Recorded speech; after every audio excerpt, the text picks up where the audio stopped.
Hey guys, what's up? I'm Erin and welcome back to the channel. If you've ever heard this stat, you probably paused just like I did. Someone turning 65 today has almost a 70% chance of needing some type of long-term care or support in their lifetime. That number comes straight from the U.S. Department of Health and Human Services, specifically from their Office of the Assistant Secretary for Planning and Evaluation, or ASPE. And a newer analysis, as reported by AARP, puts it closer to 56% for people turning 65 between 2021 and 2025. Either way, the message sounds the same. More than half of retirees might need long-term care or support during their lifetime. And if you're planning for retirement, that stat can be absolutely terrifying. And I'll be honest, when I first saw those numbers, they really stuck with me. I'd be brushing my teeth at the end of the day just thinking, there's no way those numbers can be right, at least not in the way they're being presented. So today, we're going to do what we do best on this channel. We're going to pause, we're going to take a breath, and we're going to unpack the real data and see how they arrived at these numbers and what they exactly mean, because they probably don't mean quite what you think they do. Let's start with a point-in-time snapshot of actual care use in the U.S. Nursing homes, about 1.3 million Americans aged 65 and older currently live in nursing homes.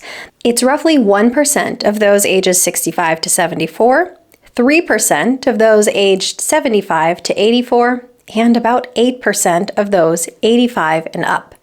Assisted living or residential care, around 1 million more people live in assisted living facilities. And not all who live in an assisted living facility are 65 or older, but most are. So put those stats together and we have anywhere from about 3 to 5% of Americans aged 65 and older who currently live in an assisted living facility or nursing care.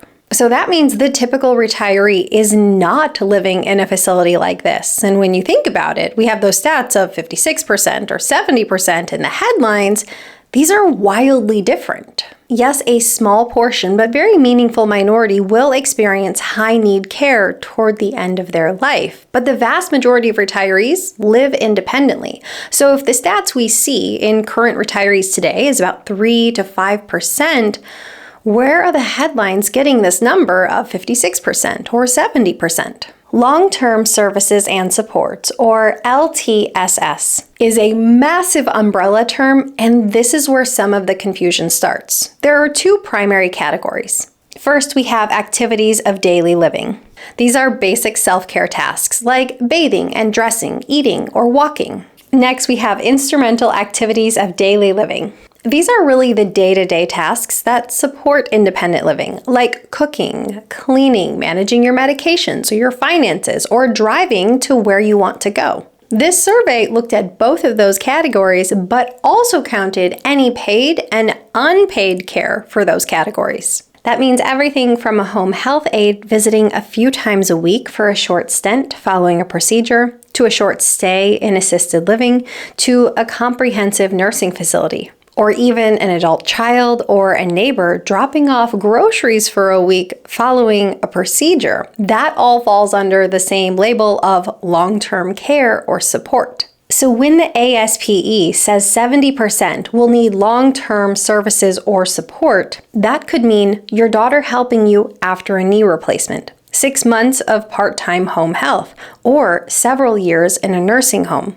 All are technically correct, but wildly different in cost and intensity, and lumping them together in one stat can make that stat come across much scarier than it needs to be.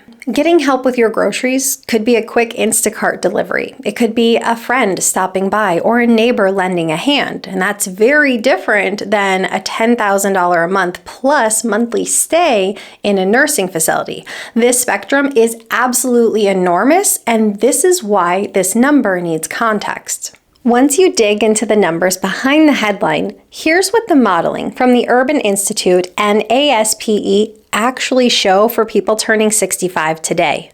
An estimated 70% are projected to need any kind of help, whether that's from a neighbor assisting after a minor fall, to a short-term family support, or to formal home care. Within that figure, 48% or roughly half will pay for some level of professional help, such as a home health aide, a rehab stay, or a brief assisted living period.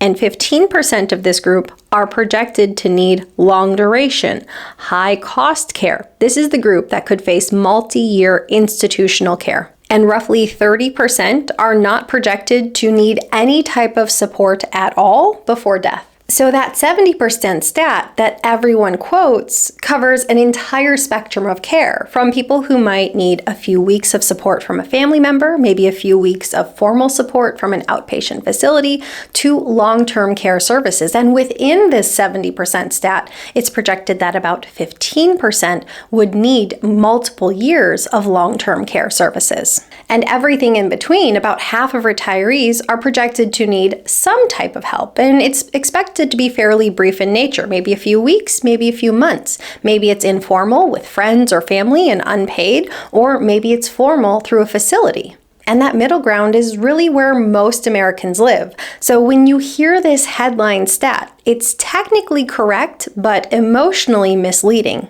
It compresses such a wide range of experiences into one stat, and it can make it feel like the vast majority of people might end up in long-term care or nursing care. But in reality, for most people, the care they experience is brief, intermittent, and affordable, not catastrophic. This stat just kind of has a way of feeling off. The common interpretation when we see this 70% stat of today's retirees needing long-term care or support is that an overwhelming majority of people might end up in a long-term care facility or a nursing facility, and it might be years of expensive care, and then you have the very real fear of going broke in retirement. That is why that stat ends up in brochures and dozens of news outlets with scary headlines, because fear sells. But there are some very important points to consider here. One, it's a lifetime model, not a real-world observation. The ASPE model doesn't look at today's seniors. It creates a group of hypothetical 65-year-olds and projects what might happen based on historical scenarios we've seen. So it's true within the model, but it's not necessarily what's happening in the world today. Number two, the definition is extremely broad. Needing any help counts. Paid, unpaid, temporary, full-time, and that sets a very low bar. It's like saying 70% of people might need medical care someday. It's technically true, but it certainly doesn't mean that 70% of people are going to be hospitalized for years on end. Point number three, real-world trends are moving away from facilities. Only 3 to 5% of older adults are living in a long-term care facility or a nursing facility today, and length of stay has been declining over time. And much of this is because we have better home health tech, outpatient rehab, family caregiving, and shorter Medicare-covered stays. And point number four, this model was built for policy, not personal finance. This part is absolutely critical. The ASPE's job is to help federal and state governments plan for Medicaid budgets and aging policy. It is not intended to help gauge personal financial risk or to help with individual financial planning.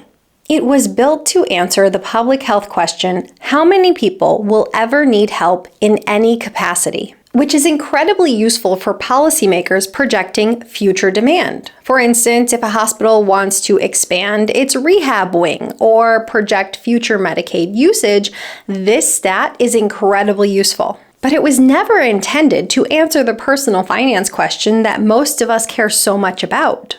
How likely am I to spend years in a nursing home and drain my savings? And when a policy-driven statistic piece of data gets pulled into personal financial media or gets pulled into retirement planning discussions, it's kind of taken out of context. And because it wasn't built for that purpose, it can lead to us drawing the wrong conclusions and make the risk sound much scarier than it actually is. The reality is simple. That 70% figure was never meant to be a retirement planning number.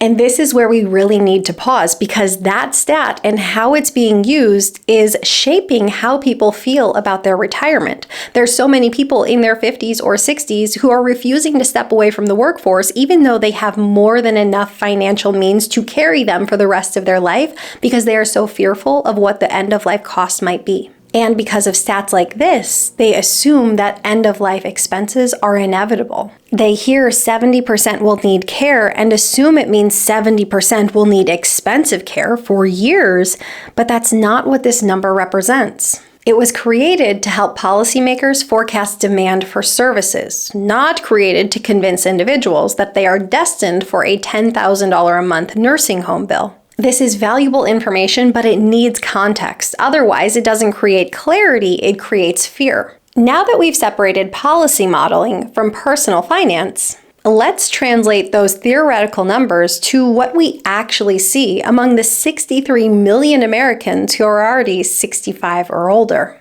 Currently, about 10 to 12% are using some type of formal paid-for care, whether that's home health, assisted living, or a nursing home. Many of those within this category are paying for short-term or intermittent users. 3 to 5% are living in an assisted living or nursing home. 1 to 2% have been living in a long-term care facility for more than 1 year. 15 to 20% are currently receiving informal or unpaid help, whether that's from family members or friends or spouses. This is help with errands, meals, or simply daily tasks. And finally, about 70% are living completely independently. This is the majority of today's retirees. They are remaining fully independent with no ongoing assistance. You can picture today's retirees as 3 stacked layers of experiences, almost like a pyramid of probability. You've got the top layer. This is independent retirees, about 70%. This is the vast majority of older adults who are living completely independently with little or no ongoing care. They might get occasional help from family members, but largely their lives are completely independent. They certainly don't pay for any formal care, and this is 19 of 20 current retirees, and this is the number that doesn't make headlines. The middle layer, this is short-term or home-based care, roughly 15 to 20%. This represents the group of retirees currently using short-term services or even home-based services. It could be a visiting nurse, it could be support following a minor surgery, or it could just be a family member lending a hand. Some of this care is paid for, but much of it is informal or covered briefly by Medicare or supplemental insurance. The costs are modest, the duration is short, and it's support. It's not a financial crisis. But here's the nuance. This 15 to 20% figure represents retirees currently in this category. This category is likely to touch a far greater percentage of retirees as they tend to move in and out of this block as the need arises. It just doesn't touch them all at once. In many ways, this is the most realistic category that will affect many retirees. A temporary need for help that makes life just a little bit easier but doesn't completely drain a retirement plan. The bottom layer, multi-year facility care, about 5%. This is the small, high-cost tail of the pyramid. Retirees who spend 2 or more years in a nursing home or assisted living facility. This is the group that drive up those average medical costs for retirees that you see quoted in the news headlines. But keep in mind, it's 5 out of every 100 retirees, not 7 out of 10. When you put all of this data together, it paints a much calmer picture. The vast majority of retirees will age independently. Some will need some source of care, but for many it's temporary in nature and completely affordable, and a minority will need multi-year, long-term care services, which are very expensive. In other words, plan for the middle layer, prepare for the bottom layer, but don't lose sleep over the headline. Let's talk about something that rarely gets explained clearly. If you do end up in an assisted living facility or a nursing facility, how long are you typically there? And at what age does it usually happen? Because if you're trying to build a realistic retirement plan, that context matters. For nursing homes, some studies have found that rare stays do stretch into multi-year stays, but the vast majority of stays are surprisingly short. The average stay is around 13 months, but the median stay, the one that represents the typical person, is only 4 to 5 months. That means more than half of all people who enter nursing homes are there for less than a year. For assisted living facilities, the story looks a little bit different. People who move into assisted living tend to stay longer, typically 22 to 28 months, or roughly 2 years on average. These facilities often serve as a bridge from full independence to a more skilled nursing facility. It's gradual support rather than full-on intensive medical support. Now, what about age? Most people who make this type of transition do so later in life, not at the start of retirement. On average, residents move into assisted living between the ages of 84 and 87, while those who enter nursing homes for extended stays tend to be in their late 70s to early 80s. In other words, these changes usually happen decades after you've stopped working, whether it's due to mobility issues or following a medical event. And gender plays a big role here too. Women are twice as likely as men to need extended nursing home care, mainly because they live longer and are more likely to outlive a spouse who might have provided help at home. On the other hand, men's care episodes tend to be shorter in nature, closer to the end of life, and often they have a spouse at home who provides support. So let's put all of that into perspective. The median nursing home stay is under a year. Assisted living stays average around 2 years, and both typically occur in your 80s, not in your 60s. This paints a much more balanced picture rather than the idea that everyone is going to spend years in an expensive facility. Yes, it's important to plan for that possibility, but the reality for most retirees is far better than what the headlines say. So what can you do? How can you plan smart without panicking?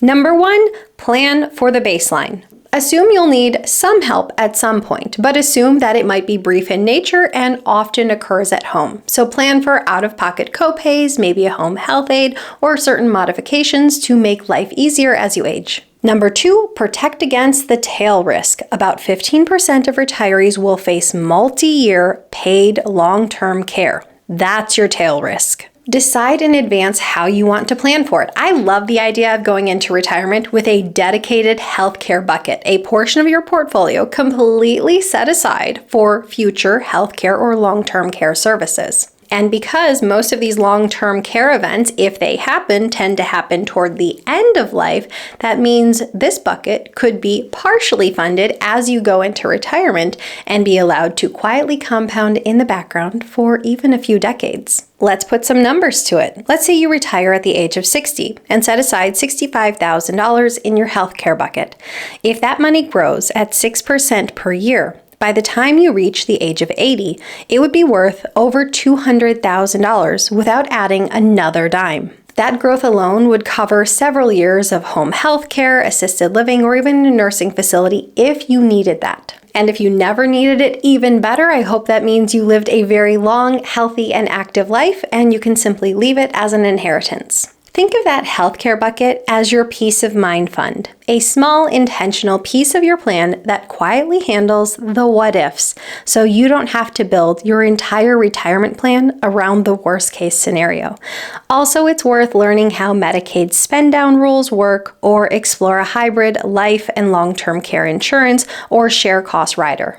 Number 3, involve your family early. Most care is informal and provided by family members, so start those conversations now. If you have adult children, have the conversation about what the expectations are. Do you expect them to lend a hand? Do you expect them to visit? Do you expect different living arrangements? Make sure everything is laid out well in advance. Number 4, stay healthy and proactive. Mobility and strength training and prevention are key. They are the best things you can do to increase your health span and reduce your likelihood that you would need long-term care services. And 5, review your plan regularly. The cost of care changes, your own health changes, so make sure you're looking over this plan on an annual basis or at least semi-annually, and make sure you build flexibility into your plan.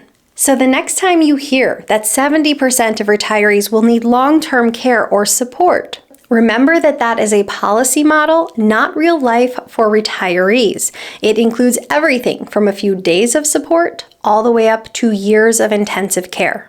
Many retirees will need some type of help at some point, but far fewer will need multi-year stays at long-term care facilities or a nursing facility, and about half will age without any sort of help at all. The key is not to panic, but to prepare and do so in a way that is very realistic and based on data, your health history, your family history, and go into retirement expecting to live a long and healthy life. So what are your thoughts on this stat? Leave them in a comment down below. I post new videos every single week. If you got anything at all out of this one, please give it a like. If you're new here, please consider subscribing, or if you know of someone who might get something out of this type of content, please consider sharing. I'll see you soon. Bye. My dog is growling in the background. Somebody's probably walking past the house. It's trash day. Oh, trash day is Monday. It's one of the best days ever. Not great for filming, but man, it's a really real fear. Oh, I heard it. Expensive care. Oh, what the heck? This is the messiest I've ever been. Slob kebab. My goodness. Bodysuit problems and trash truck is going by, so we're gonna let it do its thing.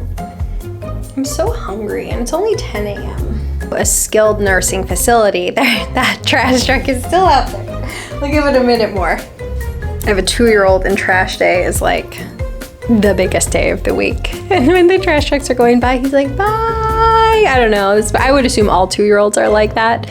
But I honestly want to get him a ride in a trash truck. I just feel like I would be a hero if I could pull that off. Okay, I think it's far enough away now. Let's do this. My thumb cracked in that video.